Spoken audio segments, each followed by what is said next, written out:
Vote গণনার সময় আমাদের প্রতিদ্বন্দ্বী প্রার্থীর দেখা গেছে যে ওই সময় এজেন্ট পরিবর্তন করেছে। সারাদিন এক পোলিং এজেন্ট ভোট কাস্ট করেছে, গণনার সময় সম্পূর্ণ আইন বহির্ভূতভাবে সেখানে আরেকজন গিয়ে ঢুকে তারা ভোট গণনা করেছে, যেটা যেটা আমরা মনে করি যেটা কোনোভাবেই গ্রহণযোগ্য হতে পারে না।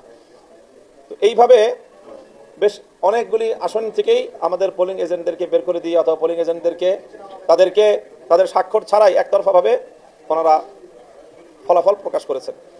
দ্বিতীয় হলো যেই ফলাফলগুলি প্রকাশ করেছেন তার মধ্যে অনেকগুলোর মধ্যেই স্বাক্ষর নেওয়ার পরে গিয়ে ওনারা ট্যাম্পারিং করেছেন, এবং ট্যাম্পারিং যেই ফলাফলগুলিতে করেছেন, যেই শিটগুলিতে করেছেন, দেখা গেছে সবগুলোর শিটে একটা জায়গাতেই ট্যাম্পারিং, একটা প্রার্থীর ভোটের মধ্যেই সেখানে ওভার রাইটিং, সেখানে কেটে সংখ্যা একটা জায়গায় আরেকটা বসানো হয়েছে, একটার উপর দিয়ে আরেকটা সংখ্যা লেখা হয়েছে। এই সবগুলি ঘটনা একজন প্রার্থীর ক্ষেত্রেই ঘটেছে, অন্য প্রার্থীদের ভোটের সংখ্যার মধ্যে এই ধরনের কোনো শিটের মধ্যে নেই। এটা হলো দ্বিতীয় কথা। এতে প্রমাণ হয় যে পরিকল্পিতভাবে ভোট গণনার শেষে একজন প্রার্থীর ভোট বেশি দেখানোর জন্য সেখানে পরবর্তীতে সেটাকে ওভার রাইটিং করে ওটাকে বৃদ্ধি করে দেখানো হয়েছে।